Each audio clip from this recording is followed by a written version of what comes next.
Hi friends, welcome to my channel. ನಾನಿವತ್ತು ಗಣೇಶನಿಗೆ ಪ್ರಿಯವಾದ ಮೋದಕನ ಮಾಡಿ ತೋರಿಸ್ಕೊಡ್ತಾ ಇದ್ದೀನಿ.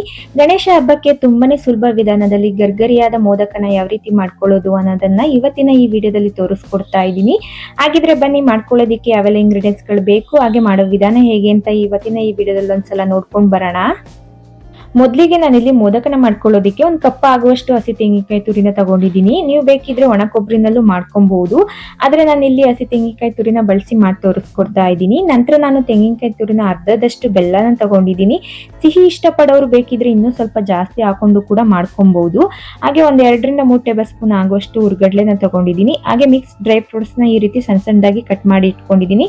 ನಿಮ್ಗೆ ಬೇಡ ಅಂತಂದ್ರೆ ನೀವು ಸ್ಕಿಪ್ ಮಾಡ್ಕೊಂಡು ಹಾಗೆ ಕೂಡ ಮಾಡ್ಕೊಬಹುದು. ಡ್ರೈ ಫ್ರೂಟ್ಸ್ ಹಾಕೋದ್ರಿಂದ ಟೇಸ್ಟ್ ಕೂಡ ತುಂಬಾನೇ ಚೆನ್ನಾಗಿರುತ್ತೆ. ಜೊತೆಗೆ ನಾನಿಲ್ಲಿ 3 ಟೇಬಲ್ ಸ್ಪೂನ್ ಆಗುವಷ್ಟು ಬಿಳಿ ಎಳ್ಳನ್ನ ತಗೊಂಡಿದ್ದೀನಿ. ಹಾಗೆ ಸ್ವಲ್ಪ ಪುಡಿ ಉಪ್ಪು, ನಂತರ ನಾನಿಲ್ಲಿ 3 ಟೇಬಲ್ ಸ್ಪೂನ್ ಆಗುವಷ್ಟು ತುಪ್ಪ, ಜೊತೆಗೆ ಫ್ಲೇವರ್ಗೋಸ್ಕರ ಏಲಕ್ಕಿಕಾಯಿನ ತಗೊಂಡಿದ್ದೀನಿ. ನಂತರ ನಾನಿಲ್ಲಿ ಮೋದಕನ ಕರಿಯೋದಿಕ್ಕೆ ಅಡಿಗೆ ಎಣ್ಣೆನ ತಗೊಂಡಿದ್ದೀನಿ. ಹಾಗೆ 1 ಕಪ್ ಅಳತೆಯಲ್ಲಿ ನಾನು ಮೈದಾ ಹಿಟ್ಟನ್ನ ತಗೊಂಡಿದ್ದೀನಿ. ನಾವು ಎಷ್ಟು ಮೈದಾ ಹಿಟ್ಟನ್ನ ತಗೊಂಡಿರ್ತೀವೋ ಅದ್ರ 1/4 ಭಾಗದಷ್ಟು ಚಿರೋಟಿ ರವೆನ ತಗೊಂಡಿದ್ದೀನಿ. ಇದಿಷ್ಟು ನಮ್ಗೆ ಮೋದಕನ ಮಾಡ್ಕೊಳ್ಳೋದಿಕ್ಕೆ ಬೇಕಾಗಿರೋ ಇಂಗ್ರೀಡಿಯೆಂಟ್ಸ್ ಗಳು.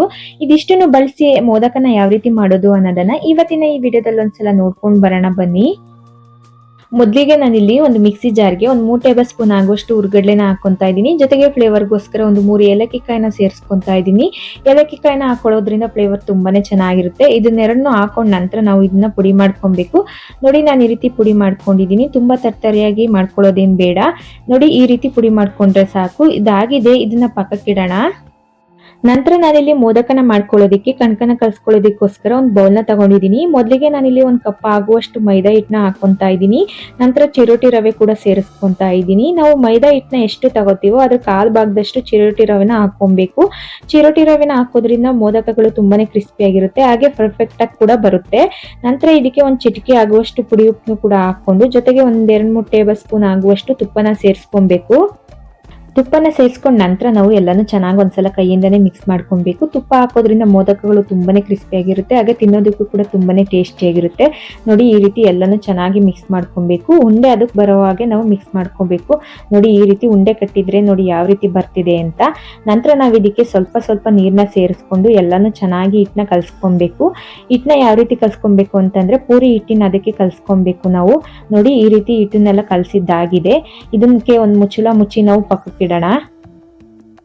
ನಂತರ ನಾನಿಲ್ಲಿ ಹೂರ್ಣನ ರೆಡಿ ಮಾಡ್ಕೊಳ್ಳೋದಿಕ್ಕೋಸ್ಕರ ಒಂದು ಬಾಣಲಿನ ಬಿಸಿ ಮಾಡ್ಕೊಳ್ಳೋದಿಕ್ಕೆ ಇಟ್ಕೊಂಡಿದ್ದೀನಿ. ಬಾಣಲಿ ಬಿಸಿ ಆದ ನಂತರ ನಾನಿಲ್ಲಿ 2-3 ಟೇಬಲ್ ಸ್ಪೂನ್ ಆಗುವಷ್ಟು ತುಪ್ಪನ ಹಾಕೊಂತಾ ಇದ್ದೀನಿ. ತುಪ್ಪ ಎಲ್ಲ ಕರಗಿ ಬಿಸಿ ಆದ ನಂತರ ಮೀಡಿಯಂ ಫ್ಲೇಮ್ ನಲ್ಲೇ ಇಟ್ಕೊಂಡು ಕಟ್ ಮಾಡಿ ಇಟ್ಕೊಂಡಿರೋ ಡ್ರೈ ಫ್ರೂಟ್ಸ್ ನ ಹಾಕೊಂಡು 2 ನಿಮಿಷಗಳ ಕಾಲ ನಾವು ಫ್ರೈ ಮಾಡ್ಕೊಬೇಕು. ಸ್ವಲ್ಪ ಗೋಲ್ಡನ್ ಬ್ರೌನ್ ಕಲರ್ ಬರೋವರೆಗೂ ನಾವು ಈ ರೀತಿ 2 ನಿಮಿಷಗಳ ಕಾಲ ಫ್ರೈ ಮಾಡ್ಕೊಬೇಕು. ತುಂಬಾ ಫ್ರೈ ಮಾಡ್ಕೊಳ್ಳೋದೇನ್ ಬೇಡ. ನೋಡಿ, ಇವಾಗ ಇದಾಗಿದೆ. ಇವಾಗ ನಾವು ಇದಕ್ಕೆ ಹಸಿ ತೆಂಗಿನಕಾಯಿ ತುರಿನ ಹಾಕೊಂಡು 5 ನಿಮಿಷಗಳ ಕಾಲ ನಾವು ಮೀಡಿಯಂ ಫ್ಲೇಮ್ ನಲ್ಲೇ ಇಟ್ಕೊಂಡು ಚೆನ್ನಾಗಿ ಫ್ರೈ ಮಾಡ್ಕೊಬೇಕು. ಸ್ವಲ್ಪ ತೆಂಗಿನಕಾಯಿನ ಹಸಿ ವಾಸನೆ ಎಲ್ಲ ಹೋಗೋವರೆಗೂ ಈ ರೀತಿ ಸ್ವಲ್ಪ ಫ್ರೈ ಮಾಡ್ಕೊಂಡ್ರೆ ಸಾಕು. ತುಂಬಾ ಫ್ರೈ ಮಾಡ್ಕೊಳ್ಳೋದೇನ್ ಬೇಡ. ನೋಡಿ, ಇದಾಗಿದೆ. ಇವಾಗ ಇದಕ್ಕೆ ನಾವು ಈಗ ಬೆಲ್ಲನ ಸೇರಿಸ್ಕೊಂಡು ಫ್ರೈ ಮಾಡ್ಕೊಬೇಕು. ಬೆಲ್ಲನ ಸೇರಿಸ್ಕೊಂಡ್ ನಂತರ ನಾವು 2 ನಿಮಿಷಗಳ ಕಾಲ ತೆಂಗಿನಕಾಯಿ ತುರಿ ಮತ್ತೆ ಬೆಲ್ಲ ಎಲ್ಲ ಎರಡು ಕೂಡ ಚೆನ್ನಾಗಿ ಮಿಕ್ಸ್ ಆಗಬೇಕು. ಬೆಲ್ಲ ಕರಗಿ ಸ್ವಲ್ಪ ನೀರು ಬಿಟ್ಕೊಂಡು ಗಟ್ಟಿ ಬರಬೇಕು, ಅಲ್ಲಿ ತನಕ ನಾವು ಇದೇ ರೀತಿ ಫ್ರೈ ಮಾಡ್ಕೊಬೇಕು. ನೋಡಿ, ಇಷ್ಟ ಆದ್ರೆ ಸಾಕು. ಇವಾಗ ನಾವು ಇದಕ್ಕೆ ಮೊದಲೇ ತೆಗೆದು ಇಟ್ಕೊಂಡಿರೋ ಬಿಳಿ ಎಳ್ಳನ್ನ ಸೇರಿಸ್ಕೊಬೇಕು.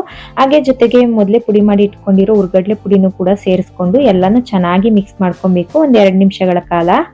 ಬಿಳಿ ಎಣ್ಣೆ ಹಾಕೋದ್ರಿಂದ ಟೇಸ್ಟ್ ಕೂಡ ತುಂಬಾನೇ ಚೆನ್ನಾಗಿರುತ್ತೆ. ಹಾಗೆ ಹುರ್ಗಡ್ಲೆನ ಈ ರೀತಿ ಪುಡಿ ಮಾಡಿ ಹಾಕೊಂಡ್ರೆ ಹೂರ್ಣ ಕೂಡ ಪರ್ಫೆಕ್ಟ್ ಆಗಿ ಬರುತ್ತೆ, ಹಾಗೆ ಟೇಸ್ಟ್ ಕೂಡ ತುಂಬಾನೇ ಚೆನ್ನಾಗಿರುತ್ತೆ. ನೋಡಿ, ಇದಾಗಿದೆ. ಇವಾಗ ನಾವು ಇದನ್ನ ಸ್ಟವ್ನ ಆಫ್ ಮಾಡಿ 5 ನಿಮಿಷಗಳ ಕಾಲ ತಣ್ಣಗಾಗಕ್ ಬಿಡ್ಬೇಕು. ಮೊದಲೇ ರೆಡಿ ಮಾಡಿ ಇಟ್ಕೊಂಡಿರೋ ಹೂರ್ಣ ಎಲ್ಲ ತಣ್ಣಗಾದ ನಂತರ ನಾನು ಒಂದು ಬೌಲ್ಗೆ ಹಾಕೊಂತಾ ಇದ್ದೀನಿ ಮೋದಕನ ರೆಡಿ ಮಾಡ್ಕೊಳ್ಳೋದಿಕ್ಕೆ. ನಂತರ ನಾನು ಮೊದಲೇ ಕಲಸಿ ಇಟ್ಕೊಂಡಿರೋ ಕಣಕ ಏನಿದೆ ಅದನ್ನ ಮತ್ತೊಂದ್ಸಲ ಚೆನ್ನಾಗಿ ಕಲ್ಸ್ಕೊಂತಾ ಇದ್ದೀನಿ. ನೋಡಿ, ಈ ರೀತಿ ಎಲ್ಲಾನು ಮತ್ತೊಂದ್ಸಲ ಚೆನ್ನಾಗಿ ನಾದ್ಕೊಬೇಕು. ನೋಡಿ, ಹಿಟ್ಟೆಲ್ಲ ಎಷ್ಟು ಚೆನ್ನಾಗಿ ನೆಂದಿದೆ ಅಂತ, ಹಾಗೆ ಕೈಗೂ ಕೂಡ ಅಂಟಿಲ್ಲ ಇದು. ಈ ರೀತಿ ಚೆನ್ನಾಗಿ ನಾದ್ಕೊಂಡ ನಂತರ ನಾವು ಇದನ್ನ ಲಟ್ಟಿಸ್ಕೊಬೇಕು. ನೋಡಿ, ನಾನು ಈ ರೀತಿ ಚಪಾತಿ ಮಣಿನ ತಗೊಂಡಿದ್ದೀನಿ ಲಟ್ಟಿಸ್ಕೊಳ್ಳೋದಕ್ಕೋಸ್ಕರ. ಇದ್ರ ಮೇಲೆ ಸ್ವಲ್ಪ ಮೈದಾ ಹಿಟ್ಟನ್ನ ಉದುರಿಸ್ಕೊಂಡು ನಂತರ ನಾವು ನಾದಿಟ್ಕೊಂಡಿರೋ ಹಿಟ್ಟು ಏನಿದೆ ಅದನ್ನ ಈ ರೀತಿ ತಗೊಂಡು ಚಪಾತಿಗಿಂತ ಸ್ವಲ್ಪ ದೊಡ್ಡದಾಗಿ ಲಟ್ಟಿಸ್ಕೊಬೇಕು. ನೋಡಿ, ಹಿಟ್ಟು ಸ್ವಲ್ಪ ಮಂದ ಇರಬೇಕು, ತುಂಬಾ ತೆಳುವಾಗೆಲ್ಲ ಲಟ್ಟಿಸ್ಕೊಬಾರ್ದು. ತುಂಬಾ ತೆಳುವಾದ್ರೆ ಮೋದಕಗಳೆಲ್ಲ ಒಡೆದೋಗೋ ಚಾನ್ಸಸ್ ಕೂಡ ಇರುತ್ತೆ. ನೋಡಿ, ಈ ರೀತಿ ದೊಡ್ಡದಾಗಿ ಲಟ್ಟಿಸ್ಕೊಬೇಕು. ಇದಾಗಿದೆ. ಇವಾಗ ನಾವು ಇದನ್ನೆಲ್ಲ ರೌಂಡ್ ಆಗಿ ಕಟ್ ಮಾಡ್ಕೊಬೇಕು. ನಾನು ರೌಂಡ್ ಆಗಿ ಕಟ್ ಮಾಡ್ಕೊಳ್ಳೋದಿಕ್ಕೆ ನೋಡಿ ಈ ರೀತಿ ಒಂದು ಮುಚ್ಚಳದ ಸಹಾಯದಿಂದ ನಾನು ಕಟ್ ಮಾಡ್ಕೊತಾ ಇದ್ದೀನಿ. ಈ ರೀತಿ ಮಾಡ್ಕೊಳ್ಳೋದ್ರಿಂದ ಎಲ್ಲ ಒಂದೇ ಸೈಜಿಗೆ ಇರುತ್ತೆ. ಬೇಕಿದ್ರೆ ನೀವು ಸ್ವಲ್ಪ ಹಿಟ್ಟನ್ನ ತಗೊಂಡು ಪೂರಿ ಸೈಜಿಗೆ ಲಟ್ಟಿಸ್ಕೊಂಡು ಕೂಡ ಮಾಡ್ಕೊಬಹುದು. ಆದ್ರೆ ಈ ರೀತಿ ಮಾಡ್ಕೊಳ್ಳೋದ್ರಿಂದ ಬೇಗ ಮಾಡ್ಕೊಬಹುದು, ಟೈಮ್ ಕೂಡ ಸೇವ್ ಆಗುತ್ತೆ. ನೋಡಿ ಈ ಸೈಜಿಗೆ ಬಂದಿದೆ. ನಂತರ ಇದನ್ನೆಲ್ಲ ತೆಗೆದು ನಾವು ಒಂದು ಪ್ಲೇಟ್ಗೆ ಹಾಕೊಬೇಕು. ನೋಡಿ ನಾನೆಲ್ಲಾನು ಈ ರೀತಿ ಒಂದೇ ಸೈಜಿಗೆ ಕಟ್ ಮಾಡಿ ಇಟ್ಕೊಂಡಿದ್ದೀನಿ. ನಂತರ ನಾವು ರೆಡಿ ಮಾಡಿ ಇಟ್ಕೊಂಡಿರೋ ಹೂರ್ಣ ಏನಿದೆ ಇದ್ರೊಳಗಡೆ ತುಂಬಿ ನಾವು ಮೋದಕಗಳನ್ನ ರೆಡಿ ಮಾಡ್ಕೊಬೇಕು. ನಂತರ ನಾನು ಮೋದಕಗಳನ್ನ ರೆಡಿ ಮಾಡ್ಕೊಳ್ಳೋದಕ್ಕೆ ನೋಡಿ ಈ ರೀತಿ ಸಣ್ಣದಾದಂತ ಒಂದು ಬಟ್ಲನ್ನ ತಗೊಂಡಿದ್ದೀನಿ. ಈ ಬಟ್ಲು ಮೇಲ್ಗಡೆ ಈ ರೀತಿ ಲಟ್ಟಿಸ್ಕೊಂಡಿರೋ ಹಿಟ್ಟು ಏನಿದೆ ಇದನ್ನ ಇಟ್ಟು ಇದ್ರ ಮಧ್ಯೆ ನಾವು ಮೊದಲೇ ಮಾಡಿ ಇಟ್ಕೊಂಡಿರೋ ಹೂರ್ಣ ಏನಿದೆ 1 ಸ್ಪೂನ್ ಅಷ್ಟು ಹಾಕೊಬೇಕು.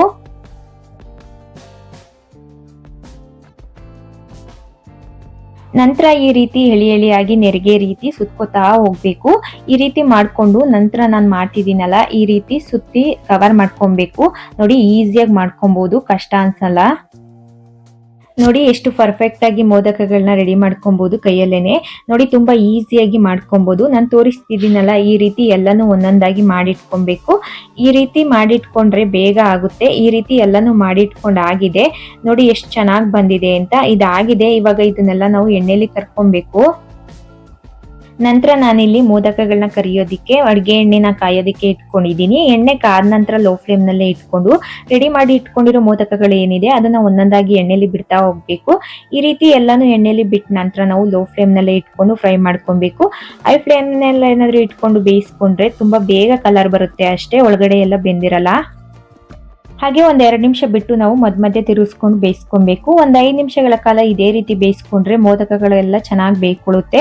ನೋಡಿ ಯಾವ ರೀತಿ ಕಲರ್ ಕೂಡ ಚೇಂಜಸ್ ಆಗಿದೆ ಅಂತ. ಹಾಗೆ ಮೋದಕ ಎಲ್ಲ ಚೆನ್ನಾಗಿ ಬೆಂದಿದೆ.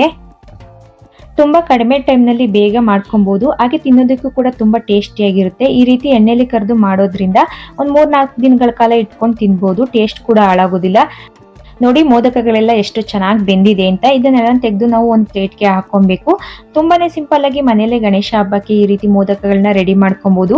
ಹಾಗಿದ್ರೆ ಇವತ್ತಿನ ಈ ರೆಸಿಪಿ ವಿಡಿಯೋ ನಿಮ್ಮೆಲ್ಲರಿಗೂ ಇಷ್ಟ ಆಗಿದೆ ಅಂತ ಅನ್ಕೊಂಡಿದೀನಿ. ಇಷ್ಟ ಆಗಿದೆ ಹಾಗೆ ಒಂದು ಲೈಕ್ ಮಾಡಿ, ಹಾಗೆ ನಿಮ್ಮ ಅನಿಸಿಕೆ ಅಭಿಪ್ರಾಯಗಳನ್ನ ಕಮೆಂಟ್ ಮೂಲಕ ತಿಳಿಸಿ ಅಂತ ಹೇಳ್ತಾ, ಹಾಗೆ ಇನ್ನ ಯಾರೆಲ್ಲ ನಮ್ಮ ಚಾನಲ್ನ ಸಬ್ಸ್ಕ್ರೈಬ್ ಮಾಡ್ಕೊಂಡಿಲ್ಲ ಪ್ಲೀಸ್ ಸಬ್ಸ್ಕ್ರೈಬ್ ಮಾಡ್ಕೊಳ್ಳಿ ಅಂತ ಹೇಳ್ತಾ, ಹಾಗೆ ಸಿಗೋಣ ಮತ್ತೊಂದು ಡಿಫ್ರೆಂಟ್ ರೆಸಿಪಿ ಜೊತೆ ಅಂತ ಹೇಳ್ತಾ, ಥ್ಯಾಂಕ್ಸ್ ಫಾರ್ ದ ವಾಚಿಂಗ್.